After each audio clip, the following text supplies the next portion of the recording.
ಯಾರು ಈ ಪ್ರಾದೇಶಿಕ ಪಕ್ಷವನ್ನ ಕೊಂಡ್ಕೊಳ್ಳಿಕ್ಕೆ ಸಾಧ್ಯ ಇಲ್ಲ. ಯಾರು ಇದನ್ನ ಗುತ್ತಿಗೆ ಕೊಟ್ಟಿದ್ದೀನಿ ಅಂತ ಹೇಳಿದ್ರೆ ಅವ್ರ ಮೂರ್ಖತನ. ಶಾಸಕರದ್ದು ಬೇರೆ, ಬರೀ ಕಾರ್ಯಕರ್ತನ ಅನ್ಕೊಂಡಿದ್ರೆ. ಸ್ನೇಹಿತರೆ, ನಿಮ್ಮ ಮೂಲಕ ಇಲ್ಲಿವರೆಗೆ ನಾನು ಯಾವತ್ತೂ ಕೂಡ ನನ್ನ ನಾಯಕರು ಅಂತಾನೆ ಹೇಳ್ಕೊ ಬಂದಿದ್ದೀನಿ. ಇವತ್ತು ಕೂಡ ಅದೇ ಭಾವನೆಯಲ್ಲಿದ್ದೀವಿ. ನಿಮ್ಮ ಮೂಲಕ ಅವ್ರನ್ನ ಕೈ ಮುಗಿದು ಪ್ರಾರ್ಥನೆ ಮಾಡೋದು, ನಾವೇನಾದ್ರು ತಪ್ಪು ಮಾಡಿದ್ರೆ ಪಕ್ಷದ ವೇದಿಕೆಯಲ್ಲಿ ಕರೆದು ನಮ್ಮನ್ನ ಕಪಾಲ್ ಕೊಡೆಯುವಂತ ಹಕ್ಕು ಅವ್ರಿಗಿದೆ. ಮಾಡಿ ತಪ್ಪು ಮಾಡಿದ್ರೆ. ಆದರೆ ಸಾರ್ವಜನಿಕವಾಗಿ ಪ್ರಿಂಟ್ ಮೀಡಿಯಾ, ಎಲೆಕ್ಟ್ರಾನಿಕ್ ಮೀಡಿಯಾದಲ್ಲಿ ನಮ್ಮನ್ನ ಇಲ್ಲ ಸಲ್ಲದ ಆರೋಪಗಳನ್ನ ಮಾಡುವಂಥದ್ದನ್ನ ಮಾಡಬೇಡಿ ಅಂತೇಳಿ ನಿಮ್ಮ ಮೂಲಕ ಕೈ ಮುಗಿದು ಪ್ರಾರ್ಥನೆ ಮಾಡ್ತೀನಿ. ಹೇಳ್ತೀನಿ. ಮೊನ್ನೆ ಒಂದು ಎಲೆಕ್ಟ್ರಾನಿಕ್ ಮೀಡಿಯಾದಲ್ಲಿ ನೋಡಿದೆ, ಸಾರಾ ಮಹೇಶ್ ಕುಮಾರಸ್ವಾಮಿ ಮುಖ್ಯಮಂತ್ರಿ ಆದ್ಮೇಲೆ ಬಂದವರು ಅಂತ. ಪಾಪ 75 ಹುಟ್ಟುಹಬ್ಬ ಆಯ್ತು ಮೊನ್ನೆ, ಅವ್ರು ಮರ್ತ್ಬಿಟ್ಟಿದ್ದಾರೆ. ಕುಮಾರಣ್ಣರವರು ನನ್ನ ಮನೆಗೆ ಬಂದಾಗ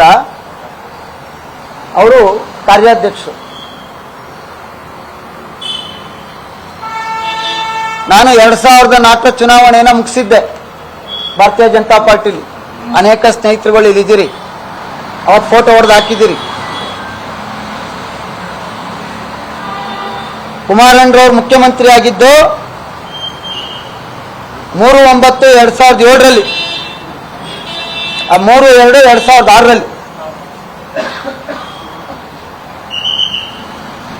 ನಾನು ಪಾರ್ಟಿ ಸೇರಿದ್ದು 2005ರಲ್ಲಿ. ಸಿದ್ದರಾಮಯ್ಯನವರು ಬದಲಾದಂಥ ರಾಜಕೀಯದ ತೀರ್ಮಾನ ತಗೊಂಡ್ಮೇಲೆ ನಾನು ಪಾರ್ಟಿ ಸೇರಿದ್ದೆ. ಅದಕ್ಕೆ ಮುಂಚೆ 18 ವರ್ಷ ಭಾರತೀಯ ಜನತಾ ಪಾರ್ಟಿನಲ್ಲಿ ಕೆಲಸ ಮಾಡ್ತಿದ್ದವನು. ನಮ್ಮ ನಾಯಕರನ್ನ, ಮೈಸೂರು ಜಿಲ್ಲೆ ನಾಯಕರನ್ನ ಮನವಿ ಮಾಡುವಂಥದ್ದು ನೀವು ಹೇಳಿದ್ದೀರಿ.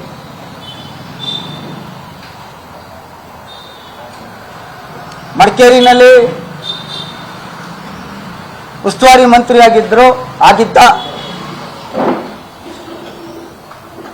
ಜೆಡ್ಪಿಟಿಪಿ ಎಷ್ಟು ಗೆಲ್ಲಿಸ್ತಾ?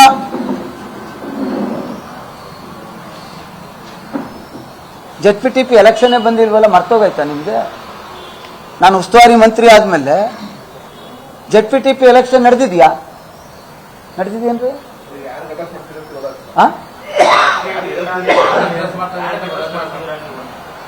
ಹೇಳ್ತೀನಿ.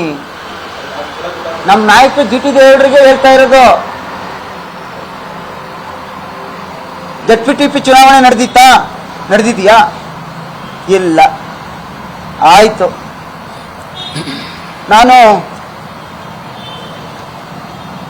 ನನಗೆ ಕೊಟ್ಟಂತ ಕೆಲಸನ ಪ್ರಾಮಾಣಿಕ ನಿರ್ವಹಿಸಿದ್ದೀನಿ.